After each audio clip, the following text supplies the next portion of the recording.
Hello everyone! Welcome to a new video. My name is Marian Guevara. A huge thank you to anyone who is returning, to any of you new subscribers. Today I'll be doing a book review on a recent read of mine, and that is The Shadow of the Gods by John Gwynne. Now this is my first book I am reading from John Gwynne. I know that he has written the Faithful and the Fallen series, which is pretty popular in the fantasy booktube, bookstagram community. However, I decided to go with The Shadow of the Gods because one, there's been a lot of hype around it, especially since the third book in the trilogy, Fury of the Gods, has just been announced or recently been announced. And two, it's inspired off of Norse mythology, which I really like.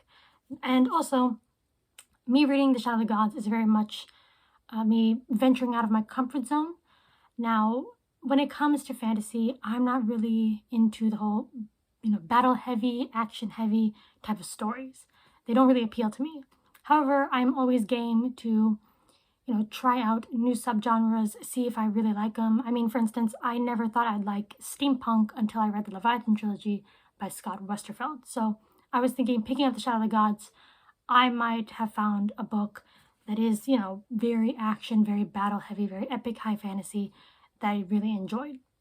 And I will have to say, I'm kind of in the minority because, this was pretty middling for me, like 3.5, more 3-star read for me.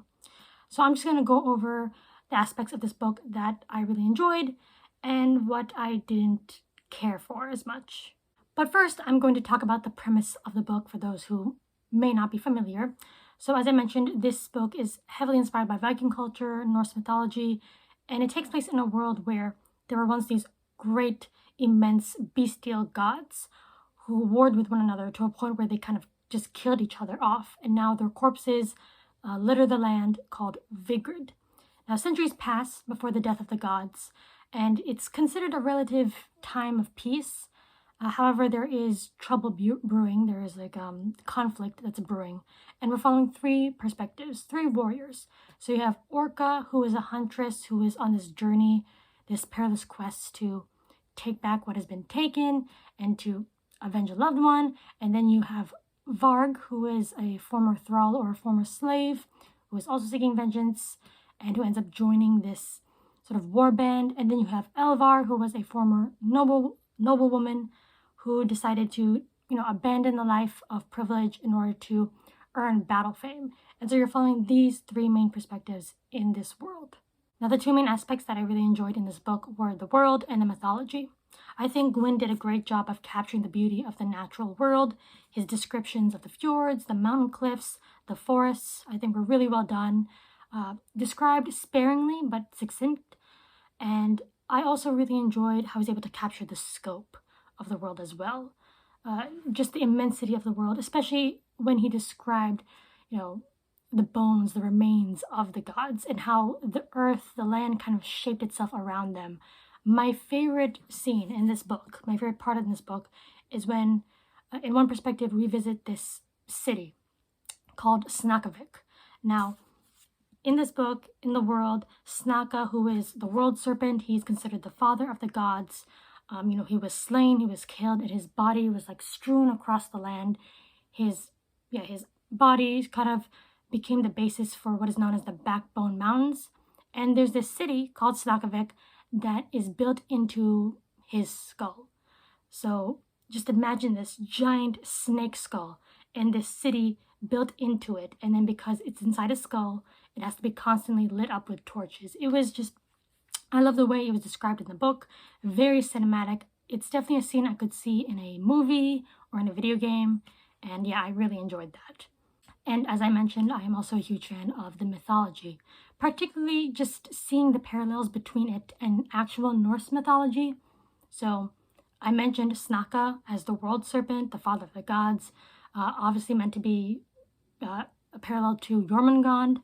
And then you also have Ulfrir, who is this chained wolf god, obviously meant to parallel Fenrir, and so on and so forth. So I really liked that. I liked these giant bestial gods.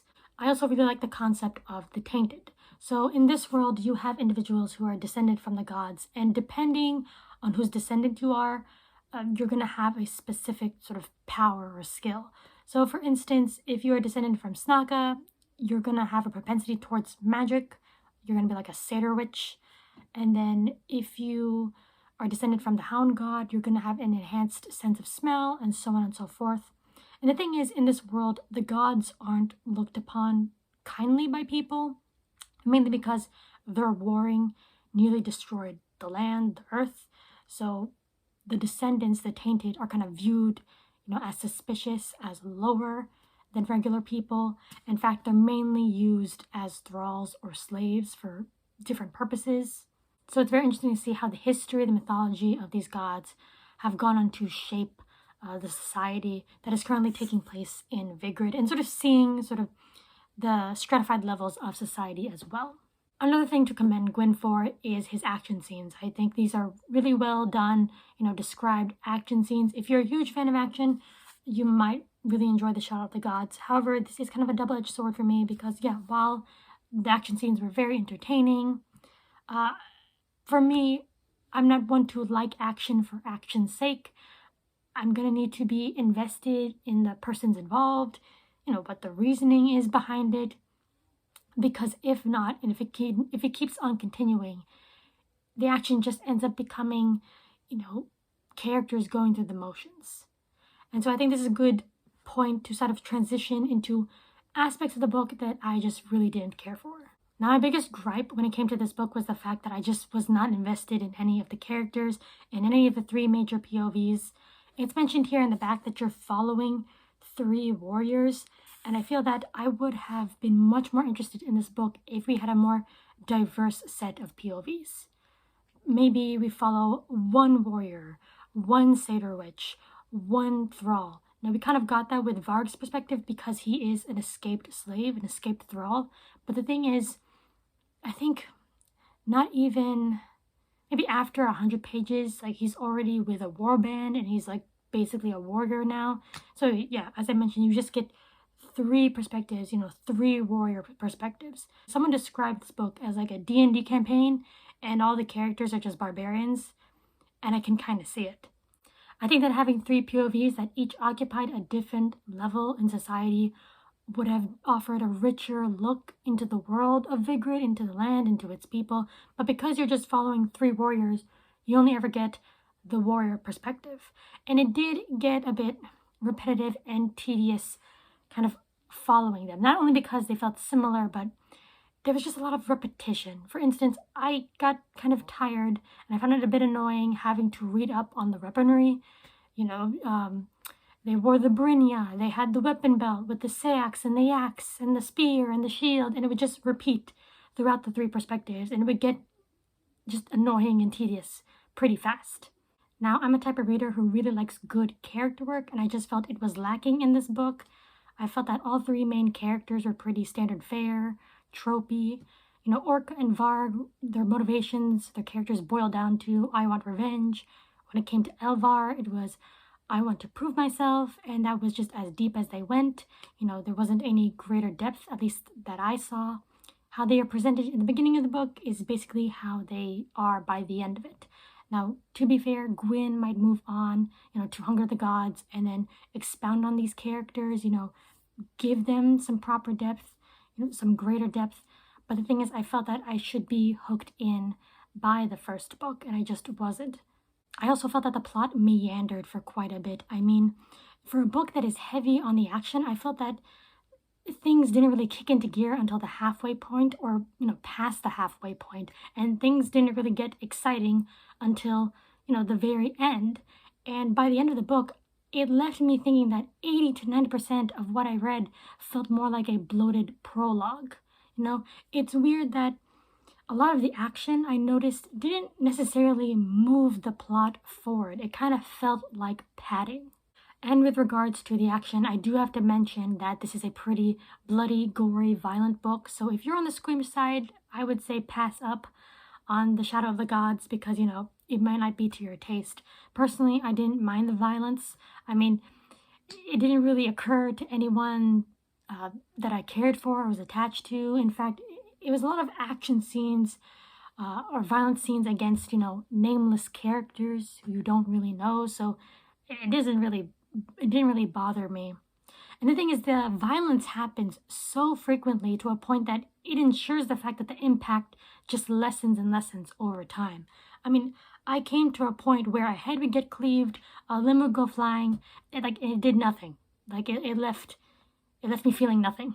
All in all, I feel that my feelings toward The Shadow of the Gods boils down to the fact that this book decided to focus on aspects of the story that I didn't really care for, and then focus less on aspects that I did really care for. So if you're someone like me who's really more into character work in a fast, continuously developing plot, maybe Shadow of the Gods won't be for you. However, if you, love a giant mythological world with plenty of action, then who knows, you might really enjoy this. I mean, I am in the minority for sure. This book has gotten nothing but praise and hype. And, I think at the end of the day, you should, go with your gut and see if you yourself will enjoy a book, because someone might just have a completely different opinion than yours. But there's my thoughts on The Shadow of the Gods. Unfortunately, I will not be continuing on with The Hunger of the Gods. I don't know the reception on that one. I don't know if people, like it more than Shadow of the Gods, what the verdict is on that. But when it comes to series, I'm pretty picky. I've gone picky over the years. If I don't feel like clawing at the walls to get to a second book, if the second book doesn't, it's not a top priority on my TBR, then I'm just not going to continue on with the series. I remember when I first read A Winter's Promise, the first book in the Mirror Visitor Quartet, and after I read it, The Missing of Claire de Lune shot up on my TBR list. To hell with any of the books I was planning on reading, The Missing of Claire de Lune became top priority. And the minute I went to the bookstore, I made a beeline straight for that book and bought it without question. I got a rush when I read that series. And when it comes to series, I want to feel that rush again. The bar has been set, and if a series doesn't meet it, I probably won't follow through with it. But who knows, maybe you will enjoy The Shadow of the Gods or the Bloodsworn trilogy. So thank you for watching. Please let me know down below, were you one of those who really enjoyed this book? Are you like me, who was kind of meh on it? And with that, I'll see you in the next video. Bye!